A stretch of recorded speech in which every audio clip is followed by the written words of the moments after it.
All right, so today we have got some firearm related news. Recently, as of yesterday, we saw a post on Instagram, more specifically, the Lockhart Tactical Instagram. And there was a post there that effectively said, do you own a Maple Ridge Armoury Renegade? Wish it was semi-auto? Lockhart Tactical can help. So right away, that caught the attention of not only myself, but a lot of other people, given the fact that there was 143 comments to follow. So actually, this was 2 days ago. So right away, I was curious, and then all of a sudden, I kept getting message after message, inbox, and my DMs were starting to flood with inquiries as to what my perspective was on this subject matter. So instead of me, speculating, I figured why not go right to the source. I reached out to Lockhart Tactical, more specifically Samuel Lockhart, owner of Lockhart Tactical, and he was gracious enough to jump on a Zoom call with me. And subsequently, this is the Zoom call. So, to give everybody a little bit of background who don't know, the Maple Ridge Armory Renegade is a manually operated 5.56 rifle with a detachable box magazine. The inception of it was in order to be able to provide an answer to some of the bans we were having here in Canada that were semi-automatics that fell in the category of what they deemed or the government deemed as a variant of an AR-15.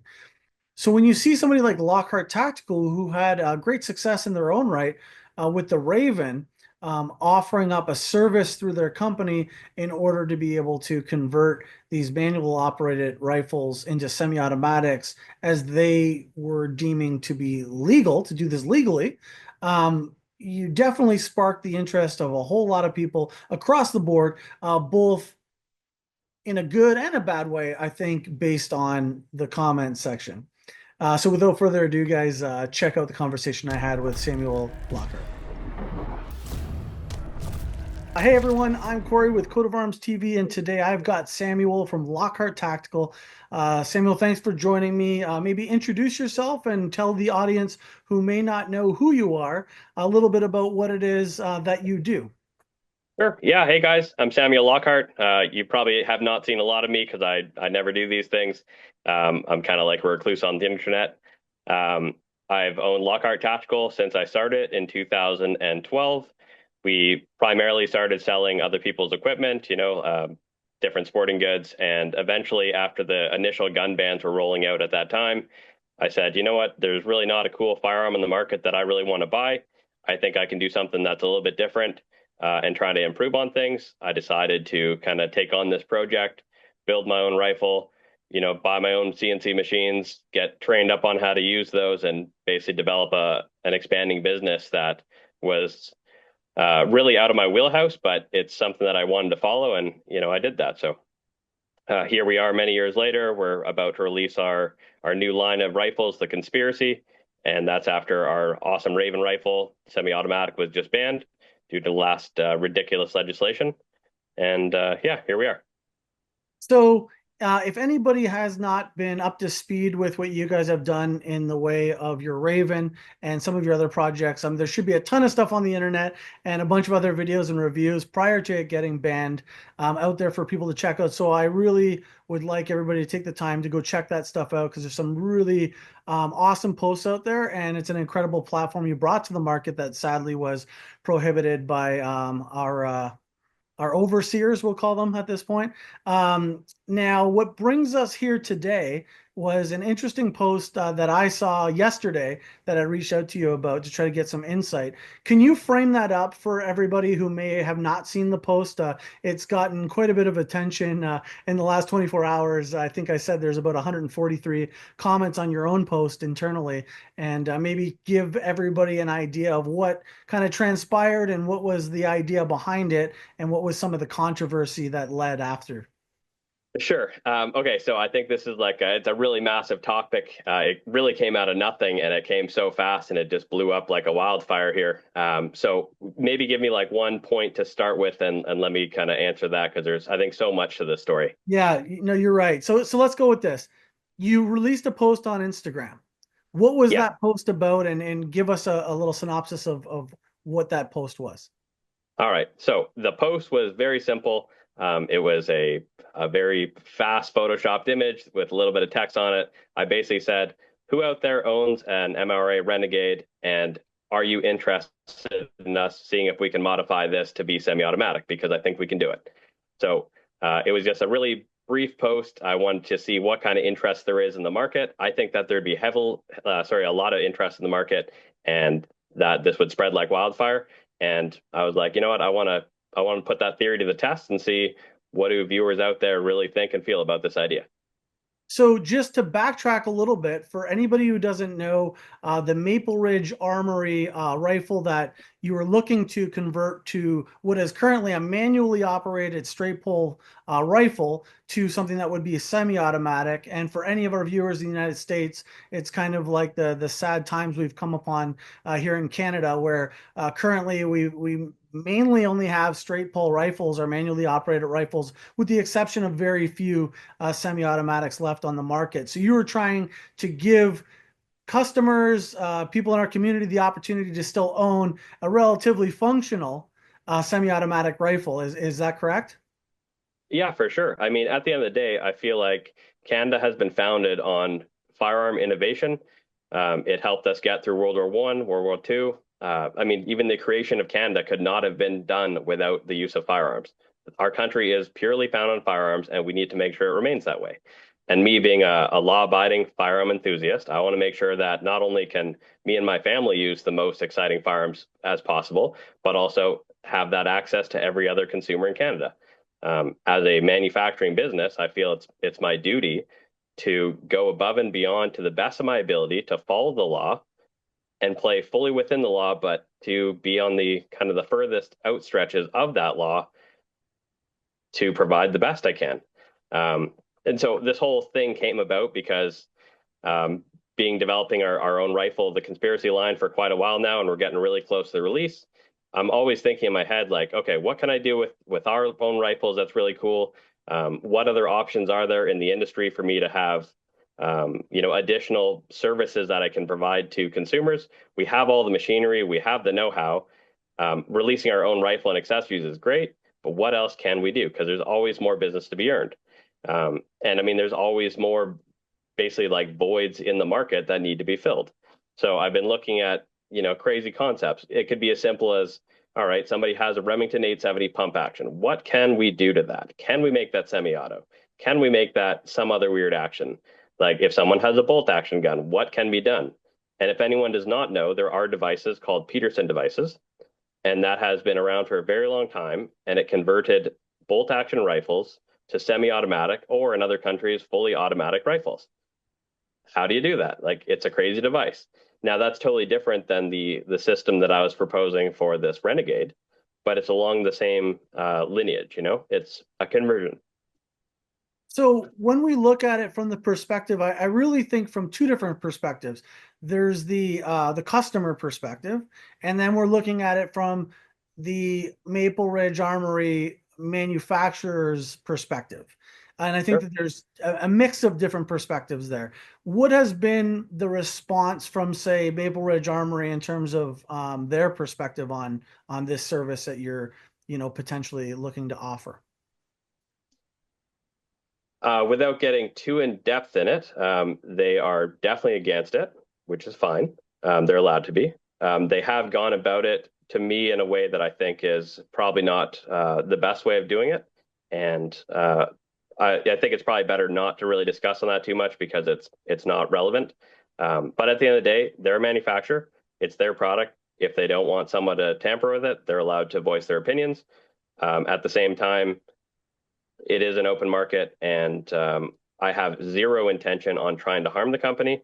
In my discussions with the RCMP so far, and my entire train of thought with getting to this point where we're, still in idea phase, but I have always started the conversation with the RCMP with, "Hey, I have an idea about, XCY rifle, and I want to make sure if we go forward with this idea, is it legal? Is it like legal for me as the company doing it? Is it legal for a consumer to own? Is it legal for the manufacturing company who originally made this product? And will any party be hurt in any way? And so far, from all the research that I've done with direct phone calls and emails with the Firearms Lab, everything has come up with all green lights. And at that point, just because a company has voiced concerns that they don't want me to do something doesn't mean I'm breaking a law. It doesn't mean that they're going to get hurt. And it doesn't mean that I'm, in fact, even opening potential for someone to be hurt, because if everyone's following the law, we're within the law, period. So on the other side of the fence, we've got the customers, and again, those 143 comments that I was kind of sorting through there on Instagram. What has kind of been the response been from customers on both sides of the fence? I mean, from what I can see so far, it's like a really big divide. As we know from every single political movement on the planet, we have the silent majority, and I'm focusing on the majority. The silent majority does not speak. They are not loud. They don't complain. They live their lives. You then have the very small majority that gets vocal. They scream. They shout. They have their, crazy whatever, and they make it seem like they're speaking for the industry and that they're the voice of the people, but we know they're not. Like, it's the silent majority that rules, right? But even for this, we have some people that are speaking against it. They think that we're trying to harm Maple Ridge Armories. I'm not. I have zero intention to harm them. I like them as a company. There's so few firearm manufacturers in Canada. Like, why would I not want to be supportive of them? Right? It So doesn't make any sense. no, and I can definitely see your perspective. So playing devil's advocate, reading some of the comments, if I'm going to take that position and ask you, so a firearm manufacturer in Canada goes through great lengths to make their rifle different enough and not easily converted, let's say, into something that would be considered illegal in Canada, and Right? therefore has been granted an FRT. And Correct. Yeah. FRT, for anybody who doesn't know, or any of our US followers, is a firearms reference table, which is effectively the federal policing system's opinion as to what the classification of this firearm would be: restricted, non-restricted, and or prohibited. So this firearm has been issued an FRT and has had one for some time now. And the concern of the people in the comments that I can see is, hey, if you get this thing banned or if you get it, classification changed, one of the comments I think I saw is they'll never forgive you, right? But a nice way, I guess, of putting it. But what would your response be to that? Because I know we discussed this a little bit on the phone yesterday. Yeah, so I mean, my first response would be the majority of people, when it comes to any law, are simply misinformed. Everyone thinks, oh, I heard this from this old guy 50 years ago. That's what the rules in Canada are. I've heard this from somebody. I read this online, blah, blah, blah. At the end of the day, just because most people think they understand the law does not make it fact.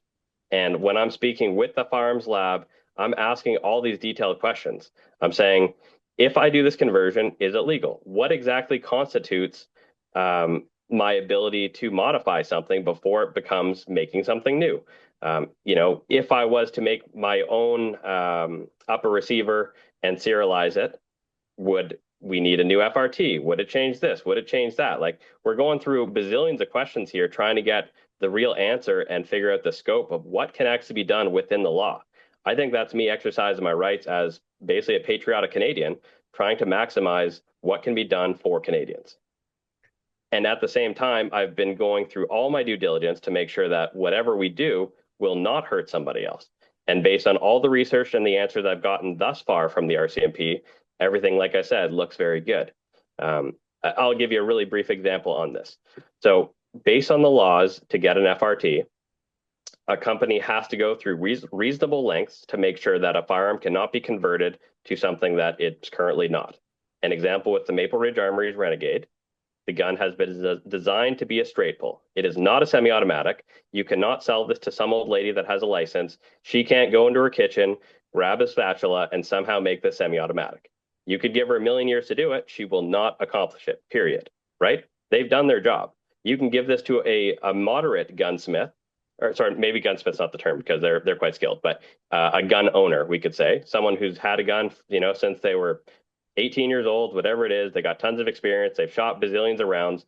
You can give this to them. The likelihood that they can convert this is probably zero. Now, you give this to somebody that manufactures firearms, Of course they can convert it. And I'm going to go out and give you this like just totally wild idea just so everyone gets my point. Ford sells an F-350 truck. If we imagine that boats are illegal and someone buys an F-350, does a bunch of modifications, and turns that into a working boat, do you think anyone could go back and sue Ford for making a boat? Obviously not. That's so far-fetched, right? Now, when we look at our current laws, by transforming this into a semi-automatic, we are not breaking a law. To make a semi-automatic is not illegal. In fact, semi-automatics are still legal. It's no problem. So the fact that we can go through extreme lengths as a third party or, as a customer does not mean we've somehow altered what the original product has been designed and intended to be used for, to a point where the government can then restrict the manufacturer who made that product for a wrongdoing, because there is no wrongdoing. There's no wrongdoing from the manufacturer, Maple Ridge Armories, because they did their job. There's also no wrongdoing from a customer modifying something, because that's within the scope of the law. I don't understand how somebody can think that there's an issue here. So from you reading the comments, has there been any other concerns outside, or has it mainly been, hey, you're going to get my existingly non-restricted rifle prohibited? So some people have been talking about getting their firearms prohibited. Other people are trying to insinuate that I'm somehow trying to get this rifle banned on purpose to remove competition. I think that's absolutely absurd. Somehow people are trying to complete the story here to say that it's my intent to get Maple Ridge Armories closed down so that I have less competition for my up and coming conspiracy rifle, which is completely different and ludicrous, I guess. Well, yeah, especially considering there's other, products on the market. What are you going to have a diabolical plan to eliminate every firearm manufacturer out there that manufactures a manual firearm? You know what I mean? Because effectively that's what we're up against right now, and there's a bunch of them. So yeah, it does seem kind of far-fetched. I guess then the question would be, what is your motivation in doing this project? Well, my motivation has been the same it's always been. Just before I created my own Raven rifle, it's how can I make the best options for Canadians, and how do we do that with the least amount of effort? And that's not because I'm lazy, it's because like the least amount of effort means it's easier, it's faster, it's more cost effective. That's good for all of consumers. So not only have I looked at this Renegade, I've been looking at everything. An example would be the new Taipan X that's here, straight pull also. I look at that gun, can it be converted? Of course it can. Is that gun just as easy to convert? No, it's not. It would take a lot more effort, which means it's not the first viable thing that I want to do. Now, ultimately, what I would love to do is use this idea, because that's all it has been at this time. I have not offered the service as a like sign up today and pay me. I have put out the idea to gather interest. All right. So I think that's a very important statement here too to make is I have not done this. I have not allowed people to pay. I have not made a final decision. It's been all an idea to gather interest. And it's also to bring up a valuable point. And it's what are Canadians willing to do their absolute best to play hard and enjoy the shooting sports that we have before it dies, right? Like we don't want this to be dying. We need to be fighting to keep this alive. And I hope that my idea here can help encourage other innovators to say, you know what, just because you have a Remington 870 pump doesn't mean it has to remain that way. What can be done? How can we convert bolt actions? How can we convert pump actions? How can you convert a lever action? What can you do to make these rifles more advanced while still remaining within the law to offer the best to Canadians? Because ultimately the government wants to strip you of everything. And once there's only a Remington 870 pump action, what are you going to do? Do you want to accept that as that's the best, or do we want to look for how can we improve this? That's my train of thought. And for the people out there saying like, well, you have your own conspiracy rifle, why don't you just convert that into a semi-automatic? What would be your response to that? So first off, we need to look at the letter of the law. And once again, I'm not a lawyer. I'm not saying I know everything as a fact. This is just my research that I've done so far with the RCMP Firearms Lab, and this is my understanding at this point in time. If a company is to design a firearm with the intent to have easy conversions, that completely changes the scope of what the firearm is intended to be built for. All right. Maple Ridge Armories has not designed this for the intent of semi-automatic. They have even publicly stated, do not do this. We do not support it. That's great. Now, as a consumer, can you do it? Yes. Are you changing that rifle and changing the FRT based on my understanding? No, you're not, because it's still the same firearm, it's just modified. Now, if I was to design my own gun to be converted, I have now not followed the letter of the law, which says design the firearm for the action that I'm stating it is, right? So I'd be going against the law, breaking it. And if people are suggesting that I should break laws, I would remind them that's not the way to fight this absurd liberal government. We need to stay within the laws. That's what I'm doing. Also, the conspiracy, once people see it, it's a completely different action.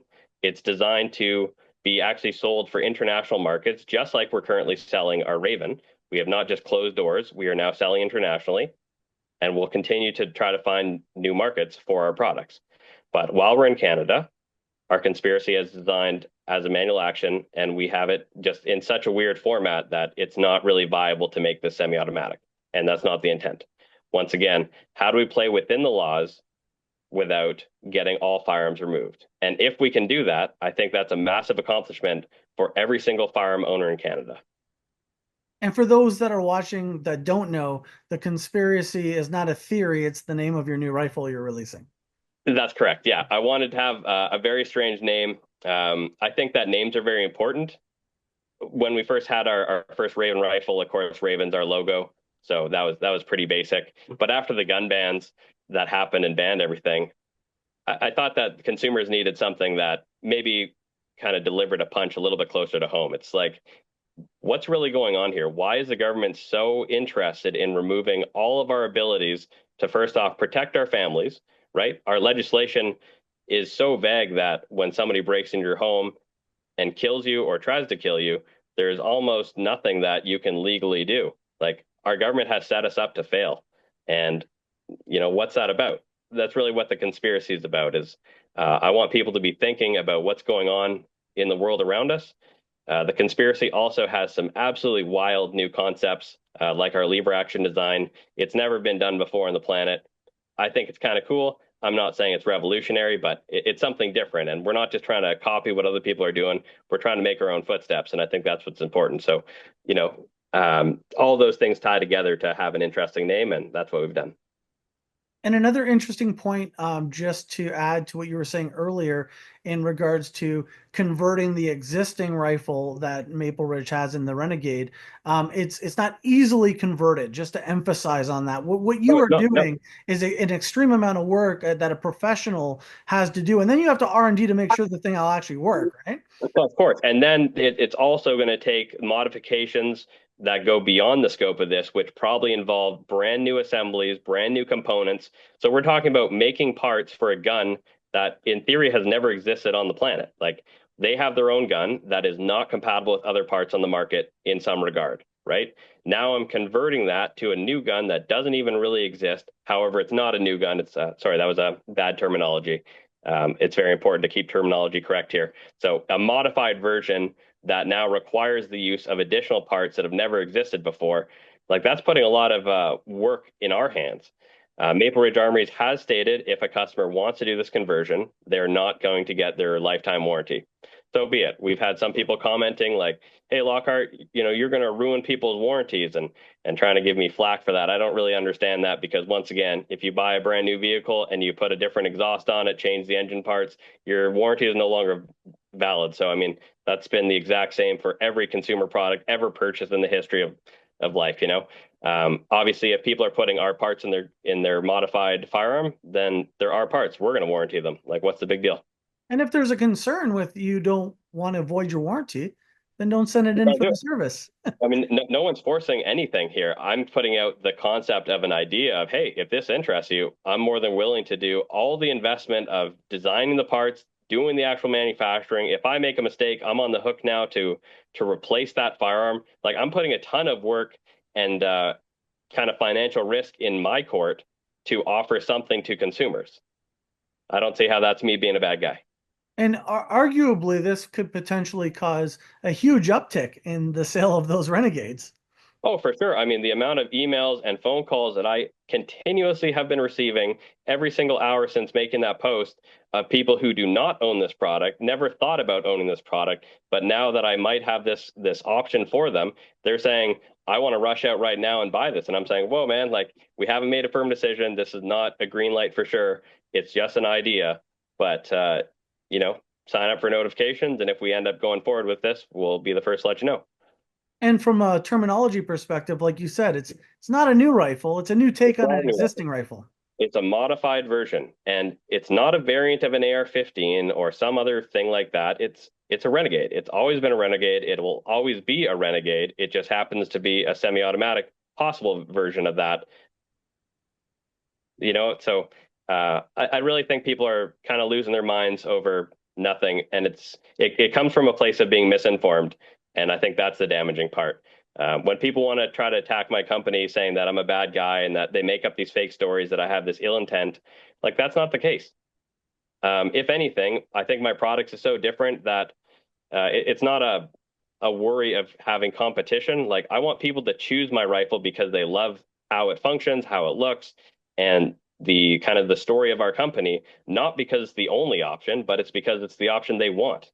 And I think to have a product that's chosen by consumers when there's a massive field of other options is really what makes a company owner feel the best. If I was the only store out there and the only option, I could put out an absolute piece of garbage that is made without love, is poorly designed, and is just not good for the consumer. And yes, there's money to be made, but that doesn't make me feel good. And I didn't go through all this effort just so I could make a dollar. In fact, I've actually lost millions of dollars since the last release of my Raven. This year alone, we're probably down $5 million in sales.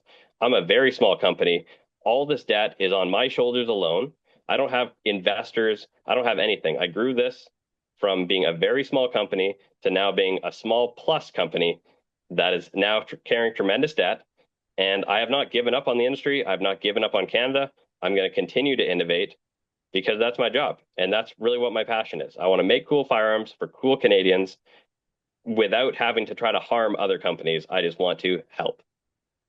Yeah, so all you uncool Canadians who are not interested, stop leaving comments. I I, mean, it really doesn't matter. It's just, yeah. I think when people want to call me out and say that I'm doing something bad, I would like to respond and say, like, all right, it's really easy to say that while you've done nothing.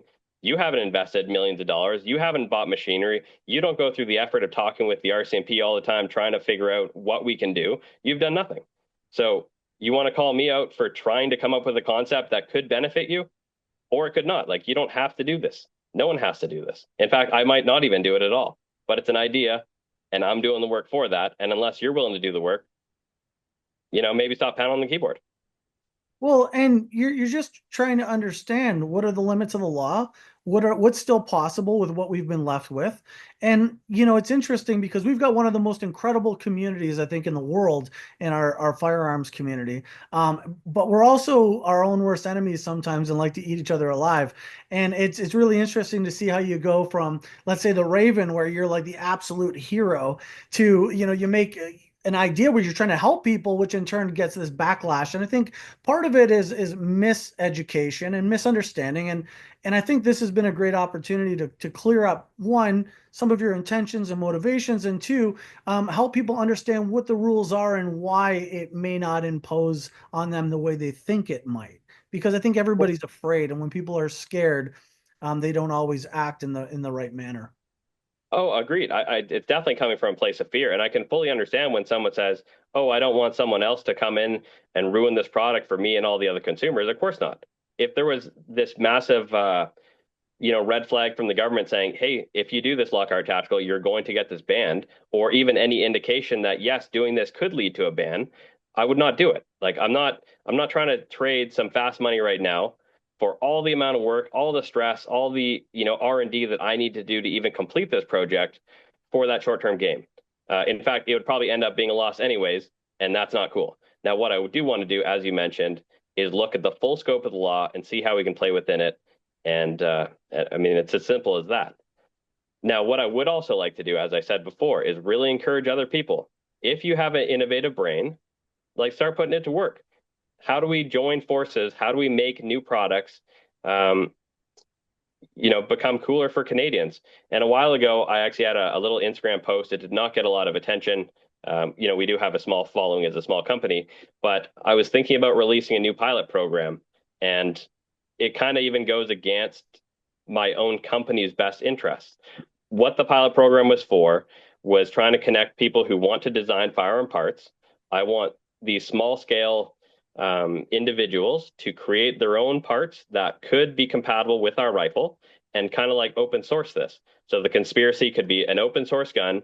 We provide some data package that tells you, what kind of parts will fit certain things that we have. They can design these things. They can even either manufacture them in their own small shops. They could connect with any partner that they wanted, or potentially, if it's a great enough idea, we might even help manufacture it on their behalf and do some sort of profit share, whatever it is. But if they manufacture product and it works with our stuff, we're more than happy to advertise it. We want to connect our dealer network to these small individuals and help them grow a business. We have so few firearm companies in Canada, and more are closing all the time because of this ridiculous legislation, that we need to encourage people to join the market. We need more people to be delivering the fight here to support Canadians and support their own families. So that's something that I'm throwing out there as well. Like by encouraging other people to make products that compete with my own, that causes losses for me. With our own Raven rifles, we had accessories. Some people thought they're expensive, other people don't. Once you consider how much cost there is to manufacture a part, to stock a part, to warranty a part, doing all the R&D, everything, it's very expensive. And Canada, we're not going to be selling 10 million rifles. We're selling everything small scale. So yes, certain parts, somebody can make it cheaper. And at the end of the day, it's like, I'm also a business that's investing millions of dollars into equipment, having all this stress, dealing with everything. Like, yeah, there's got to be something in it for me. And if you think you can do it better or cheaper, please do. We've had people 3D printing parts for our Raven, instead of buying our accessories. Some people buy them because they want to save some money. Hopefully the parts worked out. I know sometimes those parts break, so be it. Then people come and buy the parts from us anyways, or they buy it from someone else. Like people were ordering aluminum top charging handles made in China, and they were selling them on gun posts or something like that. Like, should I be calling that customer and threatening to sue them for trying to compete with my own product line? Of course not. Like, if you want to have a business, go for it. It's open market. Like, and so I think I feel a little bit frustrated with Maple Ridge's Armory's take on this, because they're acting as if they're the ones that set the rules and that they're God. And at the same time, I'm like, hey, buddy, we're actually trying to support your business. We're trying to make your firearm more popular to the point where if it's one of the best semi-automatics that can be used for competitions, everyone running a competition event is going to be using your rifle. Every single competitor. How is that somehow hurting you? If we can stay within the laws and protect you, the customer, and ourselves, that sounds like a triple win. And as far as firearms are concerned, I don't know how you do better than that. And realistically speaking, should everything be greenlit on the legal side of things, what would you say the turnaround time on something like this may be? Like, when could you potentially start opening up people to start sending money and booking their projects? So I definitely wouldn't be taking any money until we had everything dialed in. Like I said, we'd really have to go through the full R&D to make sure that, with all the different designs and variations that could be currently offered from Maple Ridge Armories, from their like Renegade Mark One and Mark Two, I'd need to do a detailed look to see what changes are needed. Is the same modification that we want to do, would it work on both?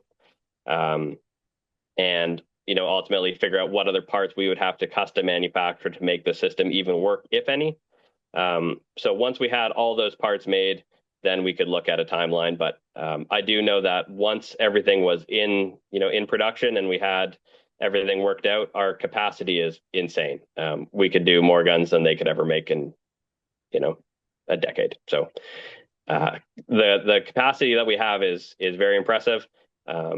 We do have our own, beautiful state of the art machines, and we have the know-how to use them. So that part's not a concern for me. Well, I appreciate you taking the time and clearing some of this up. From know a bunch of viewers, my inbox started blowing up there yesterday asking my perspective on this, and I said, why not go straight to the source and ask him? So, Samuel, thank you for taking the time. I really appreciate it. And for anybody out there who wants to get in touch with you and learn more about what it is that you're doing, what's the best way for people to get in touch? Social media, email, etc. I mean, right on our website, we have, kind of like a contact us section. feel free to send us any inquiries there. We do our best to answer them. As I mentioned before, we are a very small business, especially with the recent bans. We are on a skeleton crew here and just doing our best to keep the lights on. But we're not going to stop innovating. We're getting so close with our new rifle that we're so happy to release here, the Conspiracy. So go ahead, check that out. We're going to have an option for basically everybody, and it's never before been done before. So very exciting stuff. I also wanted to talk about the LAR-15 magazine loophole that everyone's talked about. So people here are getting concerned, hey, that Sam might have found a loophole about making this Renegade semi-automatic. Okay, well, were you guys concerned about the loophole on using LAR-15 mags in your gun? Of course not. Everyone loved that, to the point where brand new companies emerged and their sole product was making Canadian-made LAR-15 magazines for Canadians. Now, somebody could say, oh, you make this magazine, now it's so readily available. Now they're going to ban all our guns. Like, well, that wasn't a thing. No one got a gun banned because of LAR-15 mags, right? What it did do was allow people to have a ton of fun, being legal, staying within the law, and it allowed a business to emerge. It allowed people to have fun. Like, those are all positive things. So just because there's a 100%. loophole doesn't mean that it's going to crush your guns. It's not going to crush everything. It's just providing a framework to play within that law. And let's play. I mean, when it comes to doing strange things, like this isn't my first time as a company offering abnormal products. Many years ago, we came out with one of our first products that we ever made as a company, our UBS-12 underbarrel shotgun attachment. It allowed anyone to take a Remington 870, put on our mount, and now you can have this underneath your AR-15 or whatever it was at the time. Now it could be your Renegade, and you could have this super short pump action shotgun on your firearm. Now, even going through that, of course, I had to talk with the RCMP. I had to figure out all the laws, because the firearm on itself does not meet the minimum overall length. However, because it's attached to another firearm, it becomes what's considered an annex firearm. And now the overall length of the parent or main firearm, as we could say, is the driving factor for the overall length. So then you can have this short underbarrel shotgun mounted underneath it, and that's fully legal. Now, is it a totally practical product that we made? No, not at all. Like, it's a super weird thing. It's fun. It's for people who play video games and love that nostalgic look. It's for people who think, hey, you know what if the zombies come one day? I'll have this. Great, it's fun. Did we spend a lot of money on the R&D and stocking this product, manufacturing it, and making sure it's ready for same day shipping? Yeah, we did. We have them in stock. They're ready to go. That's one thing we do as a small manufacturer. We try to be innovative. We make neat products, and we've sold these all over the world now because we're one of the few companies that ever really offered this to a consumer. In fact, It's I don't know something of you any. offer right now. Yeah, we offer it right now. The UBS-12 underbarrel shotgun attachment. You take a Remington 870, mount it to our system. It instantly connects to your host firearm.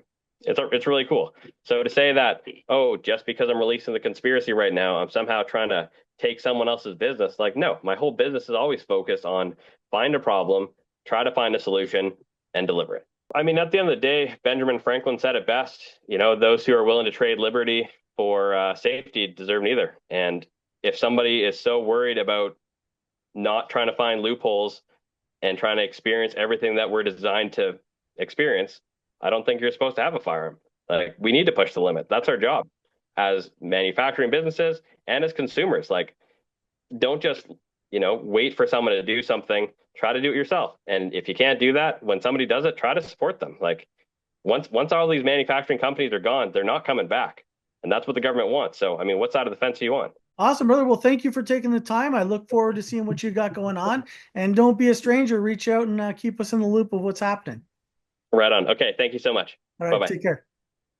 I'm curious to see what you guys think. Please let me know in the comments what side of the argument you are on. Where do you stand? Do you think this is a good idea, or do you think it's going to cause some potential problems in the future? I think that it's important to be able to push the envelope. That's where I'm at, but do so legally. And if it can be done and it's not going to harm anybody's business in doing so, then why don't we entertain it? At least be able to hear people out in terms of their ideas. Do you got some ideas? Get in the comment section. Let me know what you guys think. I'm really curious to see where this goes.